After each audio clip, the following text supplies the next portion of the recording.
விதைகள் வந்து சமையலுக்கும் மருத்துவத்துக்கும் பயன்படுத்துகிறாங்க.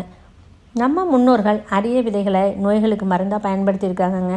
கிராமப்புறங்களில் குறிப்பாக மருத்துவமனை இல்லாத இடத்துல எல்லாம் மூலிகை செடி விதைகளை வச்சு தீராத வியாதியையும் குணப்படுத்தியிருக்காங்க. 95% மூலிகைகளையும் விதைகளையும் வச்சு தாங்க மருந்தே தயாரிக்கிறாங்க. ஆஃப்டர் கோவிட் பார்த்திங்கன்னா எல்லாருக்குமே ஒரு அவேர்னஸ் வந்துருச்சு. ஆரோக்கியமான வாழ்க்கை வாழ நினச்சா மட்டும் போதுமாங்க. அந்த ஆரோக்கியத்துக்கு தேவையான ஆரோக்கியமான உணவுகளை வந்து நம்ம தேர்ந்தெடுத்து எடுத்துக்கணும். இன்றைக்கி நம்ம பார்க்க போகிறது வந்து திருநீற்று பச்சிலையின் விதையான சப்ஜா சீட்ஸ், சப்ஜா விதையை பற்றி தாங்க தெரிஞ்சுக்க போகிறோம். அது வந்து இனிப்பு துளசின்னு சொல்லுவாங்க. இங்கிலீஷில் பெசில் சீட்ஸ் அப்படின்னு சொல்லுவாங்க. இது வந்து நிறைய பேருக்கு டவுட் இருக்குங்க, சியா சீட்ஸும் இந்த சப்ஜா சீட்ஸும் ஒன்று தானா அப்படின்னு சொல்லிட்டு.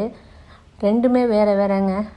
சப்ஜா விதை வந்து கருப்பு நிறத்தில் மட்டும்தாங்க இருக்கும். இந்த சியா சீட்ஸ் வந்து கருப்பு நிறம், சாம்பல் நிறம், வெள்ளை நிறங்களில் கிடைக்கக்கூடியதுங்க. இதை பற்றி அடுத்த வீடியோவில் நம்ம தெரிஞ்சுக்கலாம்.